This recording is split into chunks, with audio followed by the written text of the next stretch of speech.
Welcome back to Rare Photos. I am feeling better. Still not completely better, but well enough that I don't feel very tired right now, which is good.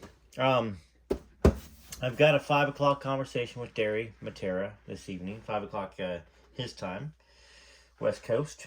And I get a nice message from Desiree um, to try to set up a time for us to talk because we both had to reschedule. Um, And so I'll be reaching out to her. But like I said, I really want to read this book. I really want to give it a chance. I don't want to form a 100% opinion one way or the other until we're done with it. I just want everybody to be open-minded.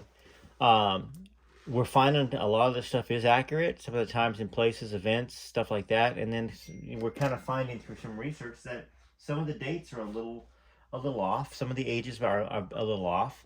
That doesn't mean that the story's not true. It just means that, that maybe I don't know. I'll have to talk to Derry about some of that stuff. But I really just want to continue talking about the book and go through it. And then we'll make our own informed decisions, all of us, individually and as a channel. So let's do it. Thanks. If you guys see what's scrolling down right now, some folks that have given some super thanks. So I appreciate that. And y'all are doing wonderful reading these videos with me, reading these books with me. So I guess I am still a little off in my brain. I've got a little bit of brain fog. Can't talk quite right. But maybe we'll straighten it out if I can just focus on one thing, like reading. So let's do it. So where we left off, she began taking courses in Christian theology from the Paulist Jesuits. She graduated. Desiree was growing into an extraordinary child. She decided she wanted to call Desiree by her middle name, Rome, and Desiree agreed. So here we go. All my daughters were beginning to display unusual and diverse talents. Debbie excelled at music and language. Melody was an artist and a poet. Denise was an outdoors type and became a camp counselor. Often we would gather around the piano and sing songs. I enjoyed that so much. Everyone joined in except Jack. Now, he was busy with his own life, and he grew distant. He complained about expenses, so I made sure he never had to spend a dime on my children. I paid for their food, education, lessons in music, dance, art, and everything. Now, he didn't put up a fight to pay his share. Although the relationship lacked affection and fulfillment, the children did have a happy home, so I endured it. The Catholic Church remained a large part of my life, especially singing in the choir and doing occasional solos at St. Paul the Apostle. Now, Desiree took her first communion at age 6 and looked like a little angel in her lacy dress and veil that I had sewn. On the way back from church, I heard Elvis on the radio singing, "Don't leave me now." Tears started rolling down my cheeks. Desiree looked at me and said, "Mommy, don't be sad. It's a pretty song." I pulled the car over and silently hugged her. In 1965, early, I fainted at the end of a long day. A doctor confirmed my suspicions. I was pregnant. Jack apologized and said it would never happen again. He kept his word. He often reminded me how fortunate I was that he had rescued me from the gutter. I confronted him a number of times and asked for a divorce, but he always had the same answer. "You'll never disgrace me with a divorce." My sixth and last child, Jacqueline, was born that September. She was my daughter, number 5, and all of my girls would grow to look the most like me. So the boy was named Jacques, I think, and then the girl was named Jacqueline. So I believe it's French. I've been getting a lot of emails lately from y'all, wondering whether she was truly French or not. I get a lot of emails. I got an email earlier from somebody that said that the greeting card that said El Lancelot, that the company wasn't formed until 78 or 79 after Elvis passed. So Elvis couldn't have given her the card that said El Lancelot. But then I did a little looking up. It looks like the company was formed in 74, at least the one I saw. So I don't know. We're not really there in the book. But I did want to just kind of talk about these things happen. She had more children. She can't take away the fact she had six children. 3 with the man. And then she married a guy that, from her story here, it was kind of a loveless marriage. And he also had a little bit of an abusive side when he would remind her, that he had rescued me from the gutter. I mean, the guy pursued her and bought a store that failed. Um, there's no doubt that it's a real store. I got screenshots of it, Greer's. And Lucy was the manager there. So I don't know exactly what he did in the old business. Everybody's looking for details to poke holes in the story. I don't think that the story has to be 100% accurate, just the actual truth of the matter, of whether or not her and Elvis had a relationship, and she had a child and named her Desiree after the nickname that Elvis gave her. That's all I care about, getting to the point of whether that's true or not. The rest of these details, whether she was 11, whether she was 14, whether she was 13, whether she was married in Mississippi, whether she's married in Louisiana, that stuff doesn't make a difference to me. It just doesn't. Some of y'all do. I mean, I got an email that said in defense of the skeptics, and they said that the fact that some of this stuff has kind of been poked holes in. Now, here's the other thing. John Wayne. Somebody sent me an email that had an article from this guy that owned a motel that John Wayne secretly stayed at away from the movie sets for privacy. And John Wayne paid him $100, and of course that was well above the rate. And the guy never told anybody except his mom, except his wife and the son. And the son, years later, I think it was an article from 2023, talked about it. So the story about Lucy going to visit with John Wayne and going to his motel seems to have a lot more credence because of that. So we drove for more than a half hour towards Baton Rouge and finally pulled up to a small motel. Now, I don't know. Once again, a half an hour and a half. I'm not really sure. I don't know, but it could have been a different hotel that Mr. Wayne stayed at that was just like the same staying at the hotel. So I'll share what I know about that. But let's continue. I'm just saying that I'm looking at all angles. Y'all are sending me a lot of angles and finding stuff to prove it and some stuff that you think disproves it. So keep sending it to me. I'm willing to listen. Cleaning, coddling, and diapering another baby and working to keep all of the children fed took up most of 2 years. There wasn't much in the news about Elvis anymore, and his songs weren't getting played on the radio. It was no secret why. Elvis had let himself get behind the times. His career appeared to be fading fast. I had stopped going to his movies years before, not because of the memories, but because they were so bad. Us Elvis fans don't like that. I understand what she's talking about. There's a couple stupid movies. I don't like Frankie and Johnny. There's some movies that were just horrible. And now when I watch them, I'm like, I've seen it before.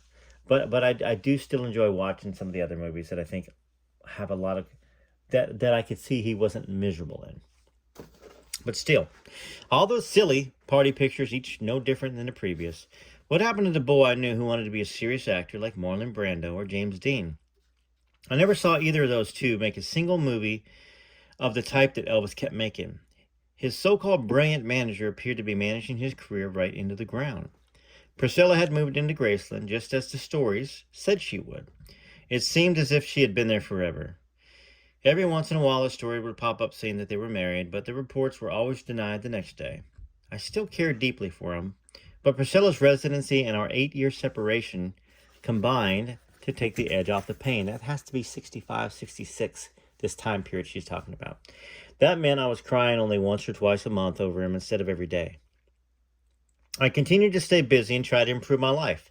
In the spring of 67, I enrolled in paralegal courses at Southern Methodist University and volunteered as an entertainment coordinator for the International Visitors Program. The work consisted mainly of setting up schedules for foreign attorneys visiting Dallas and SMU. After so many false alarms, Elvis finally married Priscilla on May 1st, 1967. All the papers ran the stories with pictures and fanfare, and it was the most attention he'd received in years. I had expected it and shaped a life without him, but it still hurt. I couldn't forget the memory of the boy on the hilltop who vowed to love me, and only me, forever. I went to church and I knelt for over an hour, asking God to give me strength and to take the pain away. I prayed that Elvis would be happy and pleaded with God to ease my guilt concerning Desiree. She could never know her father now. Life went on. I changed jobs once again. hiring on as a public relations director at Blakely Enterprises, a multifaceted company formed by attorney J. Alex Blakely to handle his many interests, including oil, gas, and real estate. Now, the salary was $162 a week, inching me up the ladder of success. One of the firm's former directors, a man named Lucien Kamesh, was running a hotel in Acapulco. He called me when one of his singers had to pull off a scheduled engagement and wanted to know if I would fill in. Well, that was a break.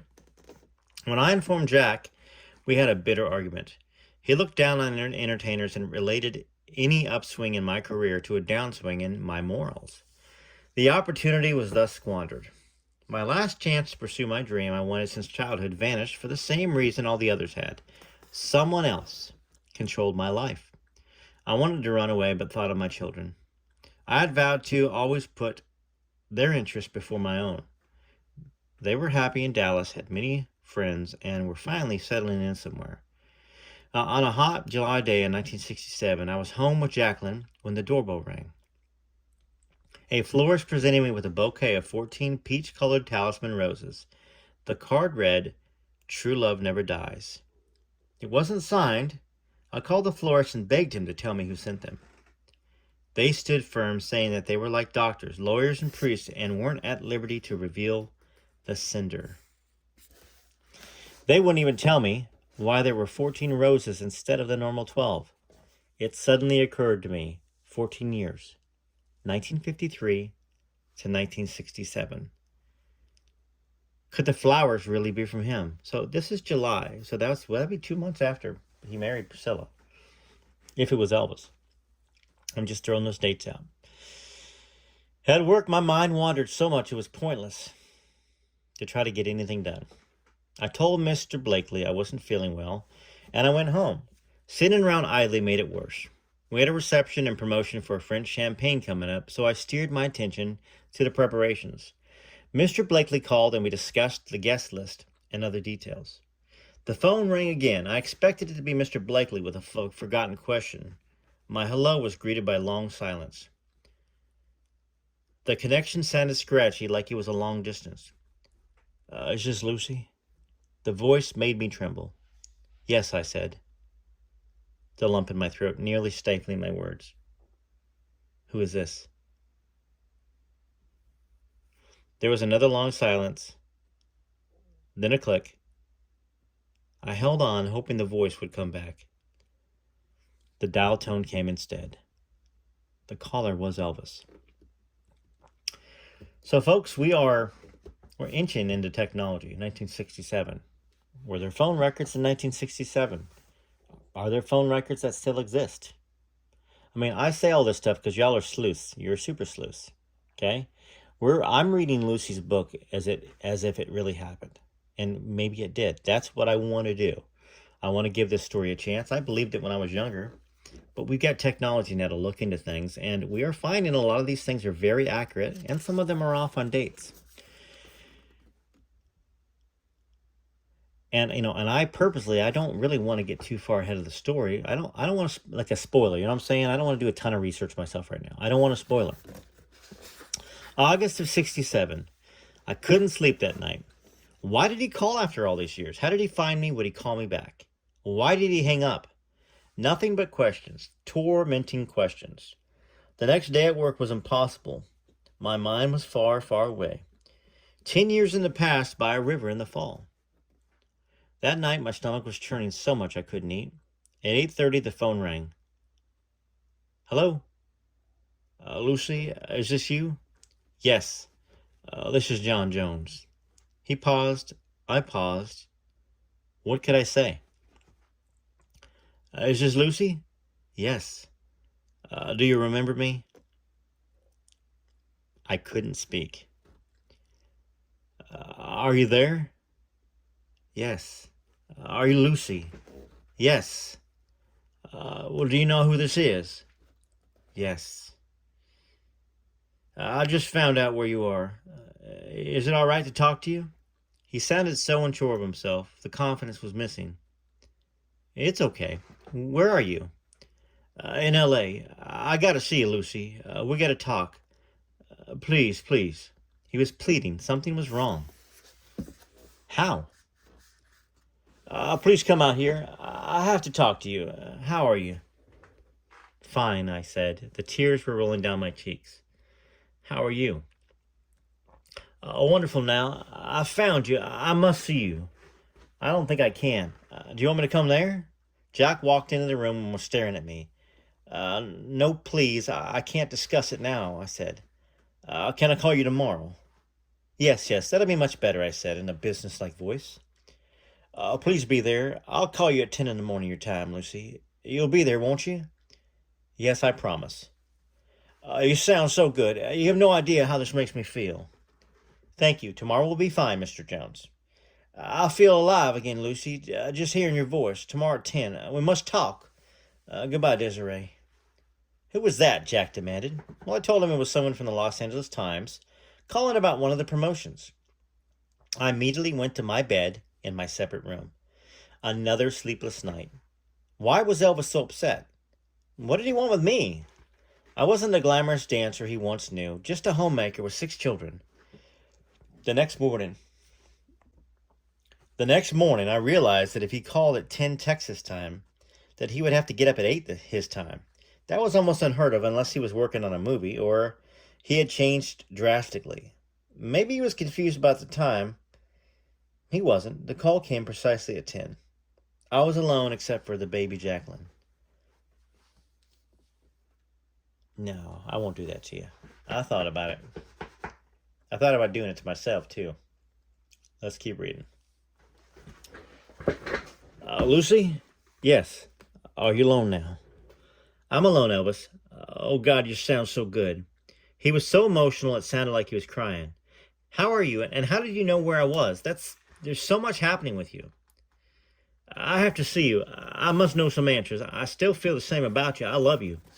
My dear Elle, I love you, but you're married. Your wife is going to have a child. What is there? Hold on. August of 67. He got married in May.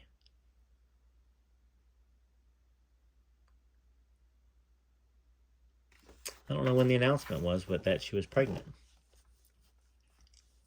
That being said, could some of this be put in the book? Because obviously we know now, that Priscilla was pregnant. I don't know. I mean, the thing is, it probably leaked. It probably was out somewhere in August or September. The dates don't matter exactly if it's within a week or two or a month or two.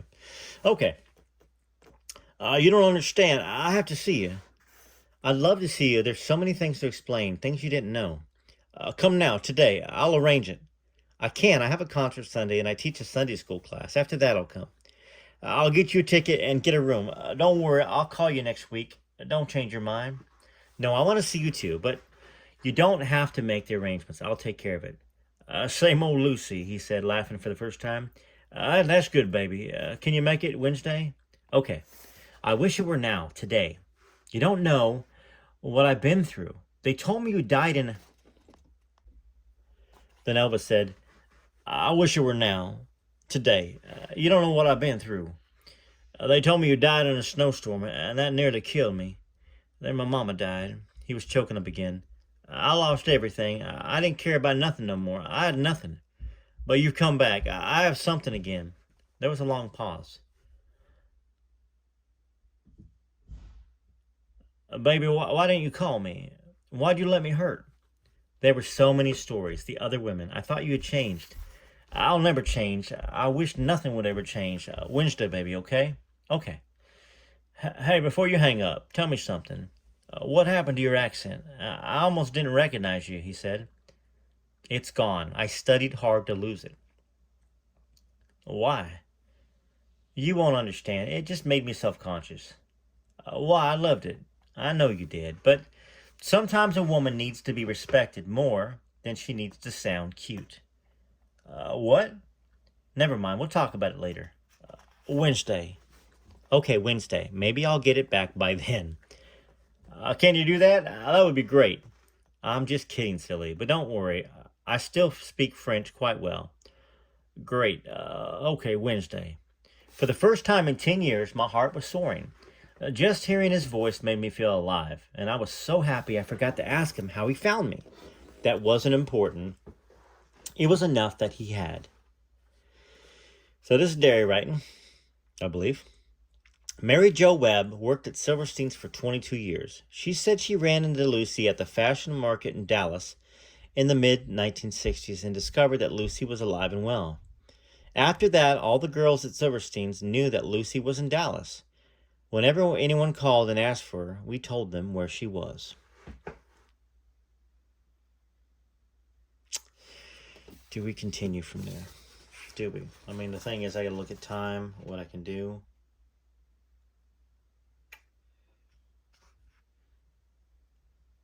Do we want to talk to Derry about this? I'm just looking ahead how many pages this whole... If I don't read any more right now, I promise I'll read some more later on this evening after I talk to Derry. I'm gonna take a look at where we're at in the video, and maybe I'll come back and read some. And maybe this is the end of this video, and you're gonna hear some music, and you can put some comments down. Let's see. All right, I gotta read more because I want to get through this section if I can, so we can talk to Derry about it. Elvis didn't sound like he had changed at all. He was so nostalgic. He wanted everything and everybody to remain as they were. In his mind, change meant going from good to bad. Now, this is what we do know about Elvis. We know that. Priscilla talked about it in her own book, about how he didn't want her to change, and the whole hair thing, and and he had a certain look and a certain way that he remembered that he wanted to have. So he was less Memphis and more Los Angeles than ever. I wonder how he'd react if I asked him to start speaking Mississippi again. That made me laugh, the happy, gleeful laugh of a schoolgirl in love. These thoughts diverted my mind temporarily from the real problems that made my head spin. What were we doing? Did I want to get involved again? Should I back out? We were both married. What was the point? Then I remembered a young man a long time ago who gently placed a ring of purple flowers in my hair. Let's be together like this forever, he said. I'll love you and only you, no matter what happens. I'll love you forever. The concert that Sunday was a small affair at the Melrose Hotel in Dallas. The recital was a part of the opera lessons I was taking, a chance to let the students perform in public. They had the concerts about every 4 months or so in one of the ballrooms, and about 200 people attended. The instructors asked me to MC the affair, probably because everyone else was so nervous that they couldn't speak. I enjoyed it, and I introduced a number of novices with real talent. This Sunday I sang some songs, and This Is My Beloved, Make Believe, and Adele's Laughing Song. For the first time in many years, the words meant something to me. The next evening, the family was gathered around the dinner table. That was a routine in my house that we held sacred. We would all gather for dinner and discuss the day. I explained to everyone that I had to go on a business trip and would be gone for a few days. I need to depend on all of you, can I? They assured me that they were dependable, because Deborah was 18 and Melody was 16, so they were put in charge. Won't Dad be angry if you go off to sing? Melody asked. I explained that it wasn't that kind of a business and said everything would be okay. Mommy, can I go with you? Desiree asked. I'll be good. She was 9 and so beautiful. It would be wonderful to take her. Maybe one day. The next day I went to church and prayed for guidance. My mind was confused about what to do. Maybe it was wrong to go. Elvis called that night and told me to come on Thursday instead of Wednesday. We compromised on the arrangements. I paid for the flight while he got the room. He said there was a hotel in Beverly Hills that had private entrances, and that sounded good to me. Wednesday night was a disaster. I needed to sleep in order not to look old and craggy when we met, but my mind was spinning out of control. So many fears and worries. I was 30 years old. Elvis's image of me was frozen at 16.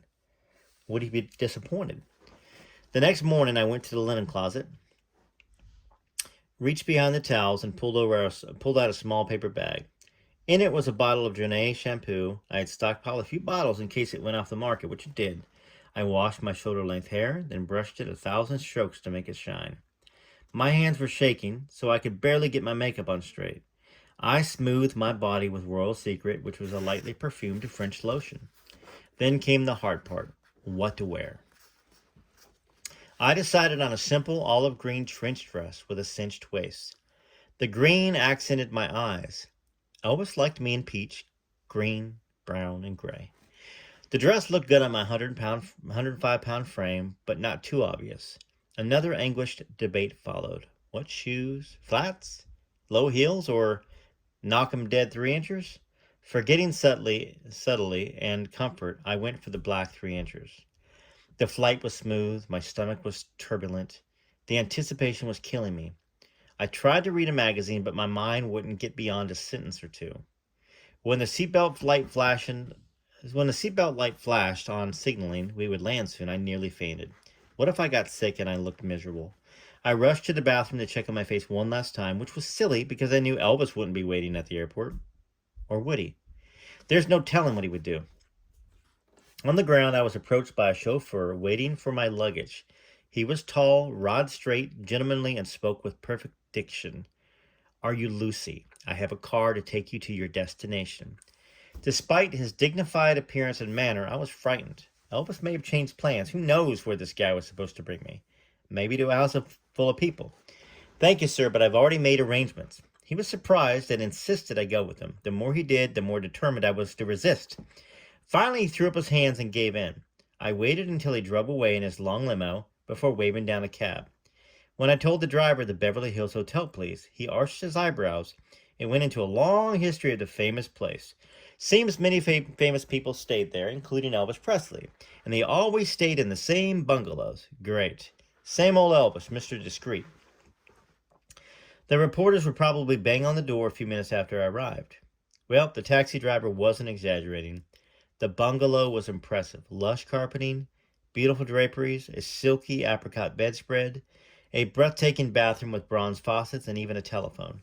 The window overlooked a lovely cluster of vines that were in full bloom. The setting was certainly seductive. I had to stay calm. He was married and having a child. It would be wrong to infringe upon that.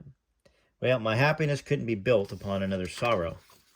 Turning from the window, I noticed a single red rose lying across the table. My mind flashed back 14 years. This rose contains all my love. How many nights had I lain in bed dreaming of being in his arms, kissing him, holding him, making love to him again. Now he would be here, and I had to hold back. The woman staring back at me from the mirror was more mature than a teenager in Monroe. The eyes were still bright green, but they held more wisdom than before. Her hair was full, black, and shiny. He would be pleased with that. The makeup was light in French tradition of accenting beauty, not creating it. The perfume and body lotion were faint and fresh. The woman in the mirror looked good, but good enough? How did she compare to the other women Elvis had known? He would surely make a comparison. And now I lightly knocked at the door and put an instant end onto my mirror gazing and almost caused my heart to stop. On the other side of the door stood the only man I had ever loved. I slowly opened it. For an instant, I was awestruck. Before me was the best-looking man I've ever seen in my life. He nearly took my breath away. His hair was long and tousled, not what I expected. He had looked so peculiar in his wedding photo with his hair piled up in the old-fashioned pompadour style, as if he had been in a time capsule. The man at the door was totally different. He was definitely with it. His pants were black and tight, finally. No more of those baggy pants he used to love. His bright blue shirt was open at the neck and had laces hanging down in rows on each side. His face was tanned and his jaw set and ready for anything. I just stood there staring. He was magnificent. Finally coming to my senses, I noticed he was staring just as intently at me. He made the first move, coming in and closing the door behind him without taking his eyes from mine. He grabbed me to him, and we held each other so tight, as if we were afraid if one of us let go, the other would disappear. I could feel his body trembling, or was it mine? He slowly released me without letting me out of his reach. His eyes were tearing. He lifted up his hands and ran them both through my hair, then came close again. I could hear him inhaling deeply, taking in the fragrance of my shampoo. As he did, he squeezed me tighter. his thank you for my having remembered. His hand settled over both my ears. It's good to see you, El, mon amour, I said, breaking the ice. I missed you so much. Ma Desiree, he whispered. He walked me over to the bed and sat down on the edge. He clutched both my hands as he spoke. I thought I'd never see you again. I used to lie awake and wonder exactly how you died. I called a few times, all the old places, the TV station and the store, making up a story about who I was. Some people said you ran away with a singer. I knew that wasn't true because I must have been a singer. Some others said you died in a snowstorm, but nobody knew for sure. I kept calling, even after I came back from Germany. Then one day, someone at the store told me that you'd married some Texas oil man. That really hurt, baby. Knowing you got married, I tried to hate you. Before, when I was in Germany, a friend brought this little girl one day. When I looked at her, I couldn't believe my eyes. She looked so much like you, Lucy. She was all I had. I put my hand to his mouth. Shh. You don't have to tell me. I know you brought her to Graceland to be your wife. That hurt me very much, knowing you'd gone back on our vows. The pain hasn't gone away. My marriage is a marriage of convenience, as we call it. It was for security for my children. You had your life set by then. Nothing mattered. Lucy, you must listen to me. This girl was so much like you, and I was so lonely over there. I was attracted to her, and she liked me as a person, not a star, the way you did. Elvis was anguished. There had to be something else wrong, but I didn't want to put him through it. You don't have to explain. Yes, I do. You deserve that. I knew if you were still alive, you still cared. Our love was different. I don't know. You were gone, and Mama died. I used to moan like a sick animal at night and cry myself to sleep. I needed somebody. All those girls in Hollywood, the guys wanted me to be with, they just used me. They had no feeling. I needed something else. I couldn't find you, so all I had was a girl in Germany. And when she came, I couldn't get myself to marry her. I kept thinking of you. I got trapped. The colonel suddenly arranged the marriage, and he said it was the best. Her parents were getting pretty mad. I do care for her, Lucy. I thought I'd never see you again. That feels like a place I need to stop. Her parents were getting pretty mad. This book was written in 87. This book was not. This book, Child Bride, was written in 1997. Her parents were getting pretty mad.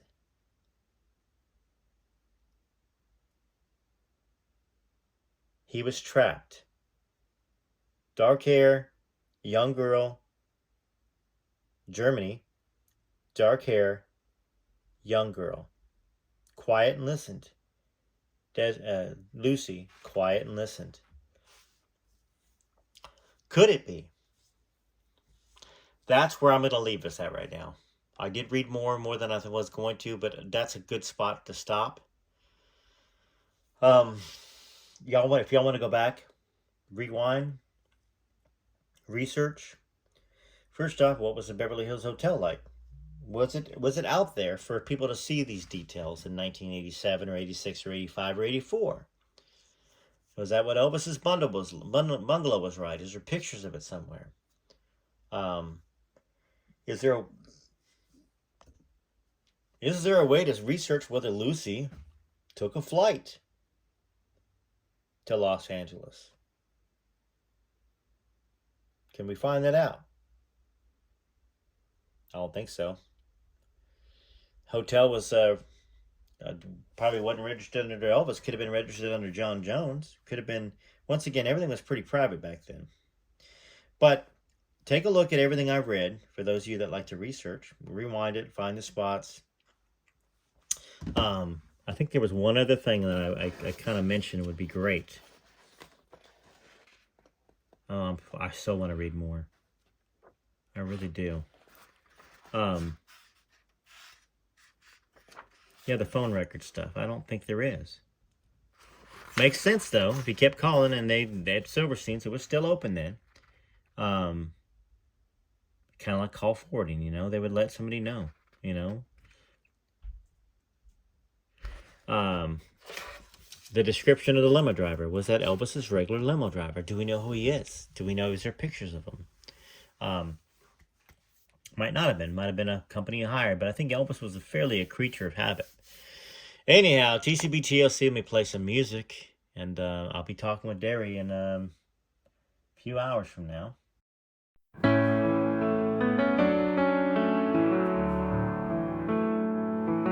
Was a small town girl just trying to survive, married far too young without a hope or dream inside, locked in a prison not of her own making, to someone who never gave, just did all the taking. She needed a prince to pull her from that crumbling tower, a knight in shining armor in her darkest hour, someone to free her from her life in chains, someone strong enough to carry her away someday.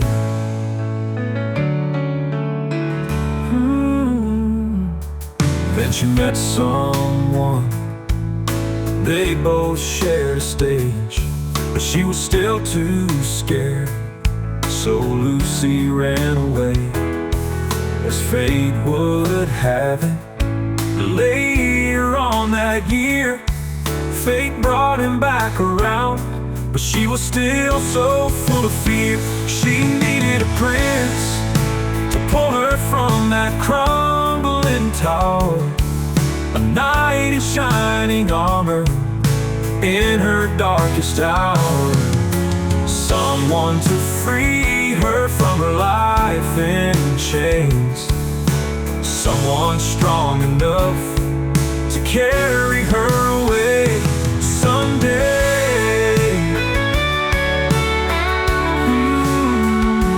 That someday never came, not that he didn't try, she just loved him way too much to let him ruin his life.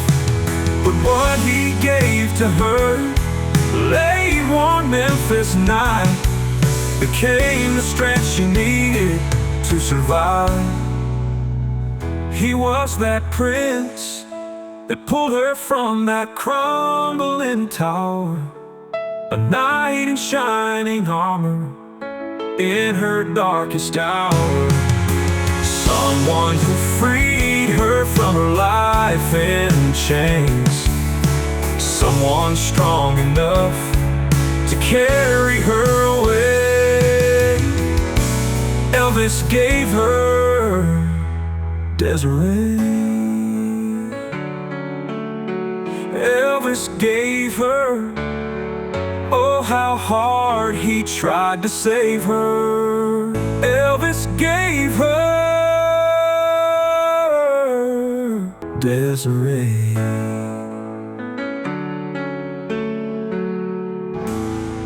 I'm excited where we're at in this book right now. TCB TLC, this is Rare with Photos. Thanks so much for being involved, looking into it with me as well. Gonna close with there's only one king, that's Jesus.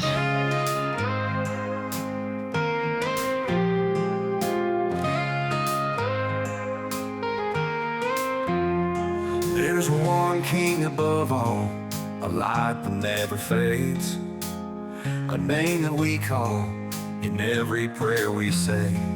Through every storm we face, he stands tall and true, lifts us up with his grace, that shows what love can do. There's only one king, that's Jesus.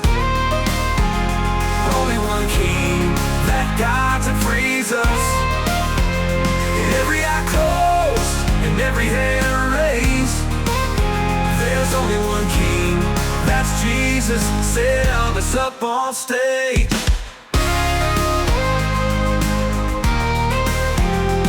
In the darkest of the nights, when hope seems all but lost, his light it shines so bright because he took up the cross. There's only one king, that's Jesus. Only one king that guides and frees us. every hand raised. There's only one king, that's Jesus, said Elvis up on stage.